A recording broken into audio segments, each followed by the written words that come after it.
Yo, what is going on YouTube? I am Germ here. Today we have some big news to talk about coming out of the LCS. This is talking about Team Liquid. Once again, one of their players and what his kind of goals or what's going on with him heading into this offseason. Yes, it is September 19th. At least at the time I'm recording this, it is the middle of September. Offseason doesn't even start until after Worlds, which is like November 21st or something like that. But we're already getting offseason stuff. We already have the fact that Spica is a free agent, and we have another player hitting the market today. But first, I wanted to talk about, we'll get into that stuff in a second, but I had to show this really, really quick because I thought this was absolutely hilarious, but it's not really something that I can make its own video about.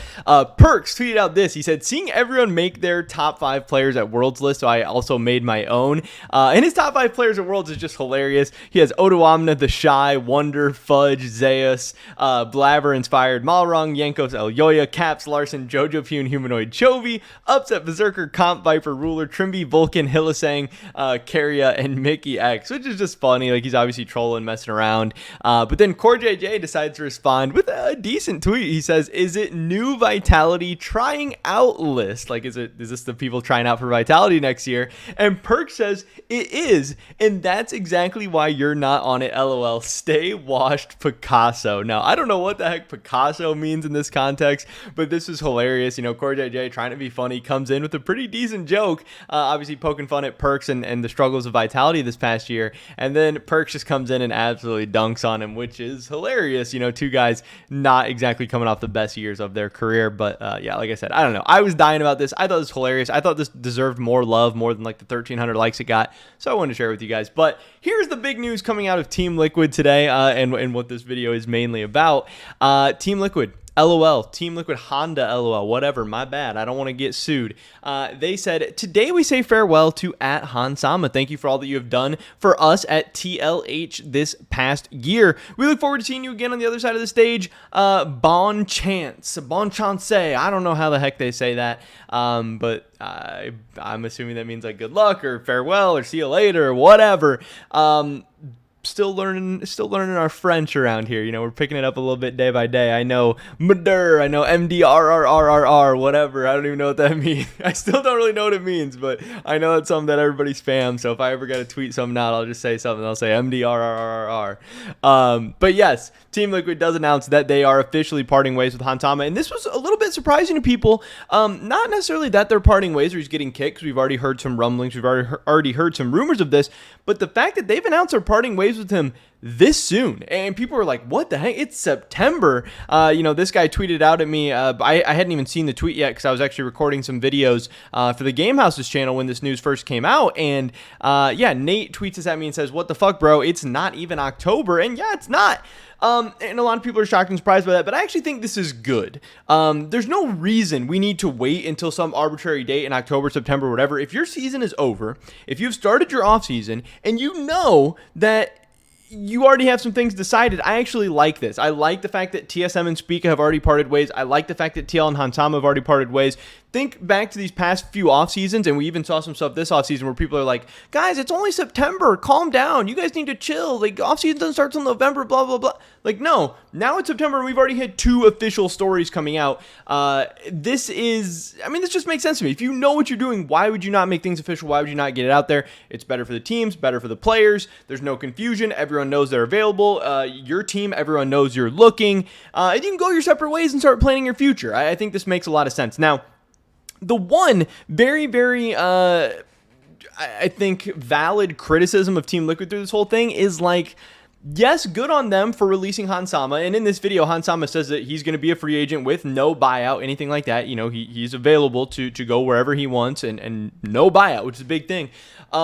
That is cool of Team Liquid, allowing him to go free, go wherever he wants, not be restricted by buyouts and stuff like that. But also on the business side of things, man, this is really, really rough for Team Liquid. They, tried to get a buyout for Jensen last year, kind of ended up screwing him over, and then end up letting him go for free without ever getting any money from him. And now they paid all this money for this roster this year. CoreJJ is about to be a free agent. He might be about to leave, maybe not.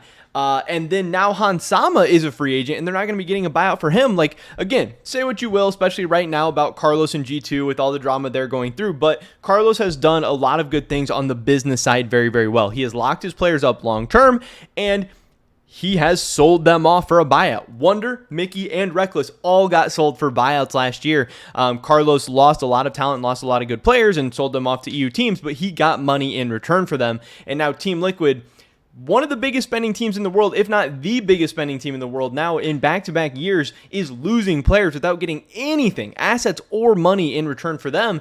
And yeah, it's a little bit rough business-wise. Yes, it's great for the players, and I'm sure the players are very, very happy and respect Steve and Team Liquid and whatever, but and maybe they're getting on somebody's good side or whatever, but like, I mean, it really hasn't stopped G2 from being able to sign and acquire players, at least yet so far. And yeah, I mean, these players probably aren't coming back to TL anyway. So I don't know. It is a little bit bad. Hans Sama talks about in this video, you know, he says he is sad, he's disappointed, he feels sorry to Steve because Steve, you know, trusted him and everyone else on this Team Liquid roster to perform. They paid them, they gave them all a chance, they set up this awesome roster, and they let him down. You know, they came up short. He says he has good times and good memories in LA and in North America. You know, he said the weather was great. He got to hang out with some cool people. Sounds like they did some good stuff. It sounds like he had a good experience overall, but obviously not so much on the Rift. 100% from this video sounds like he will be returning back home to Europe. Not like he's going to be looking for any other opportunities in North America or anything like that. But yeah, he came out here. He gave it a shot. I'm sure he made a heck of a lot of money this year, and now he's going to be returning back home to Europe, and that's where the rumors are going to start swirling. You know, who's the TL AD carry going to be? Are they just going to call up Jan? Are they going to, you know, some people are like, oh, they should reunite with Tactical. Are they going to look for some other AD carry? Could they end up with somebody like Danny or Cowrie, you know, one of the AD carries from EG? Obviously, one of them is going to end up being available. Or could they even look to go out and get somebody like Reckless? You know, Reckless is a scaling AD carry. NA is the scaling region. Team Liquid is the scaling team. Could something like that happen? I am not quite sure. And then on the Hans Sama side, you know, some people are saying, hey, is he going to go to K-Corp? Well, K-Corp has to get in the LEC first. If K-Corp ends up in the LEC, it does sound like Hans Sama will be going there. But what if they don't? Then I think the most logical team at that point for Hans Sama is going to be Team Vitality. And other than that, I don't know. It starts to get a little bit rough because all the other teams are either really, really bad or already have a decent AD carry in place. And Hans Sama is not exactly coming off the best season individually in the world, but you know, he's still a very, very popular player, and I do think he'll have a chance to rebound, especially with the things we've heard coming out of Team Liquid so far, like that obviously Bjergsen and CoreJJ didn't agree with each other about the game. Whippo said some stuff about the team and the coaching staff and just kind of how things were set up and how they went about things, and CoreJJ has come out and said that it felt like all 5 players were playing on 5 different pages, so you kind of want to, at least I want to give all the players a break for this season of being like, hey, obviously there was a lot going wrong with this team. They didn't have an identity. They didn't have a good play style.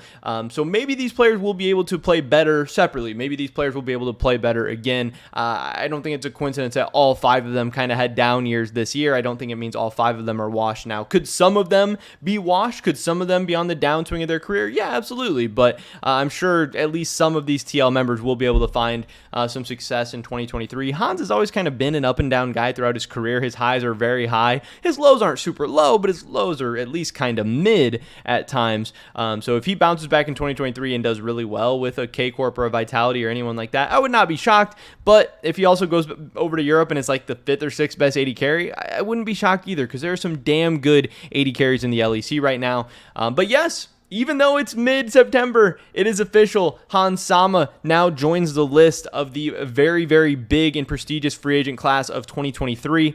We'll have to wait and see where he ends up, but it does seem like he is fully a free agent now. I think his contract was signed until like 2024 with Team Liquid or something crazy like that, but he's now a free agent, no buyout.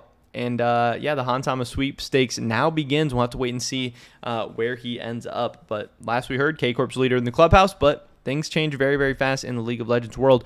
Pretty much it for this video today, guys. Definitely drop a like if you did enjoy it. I would appreciate it so much. Leave a comment down below. Let me know what you guys think about anything we talked about in this video today. Subscribe, stay up to date on all my latest content. Hopefully catch you guys in the next one.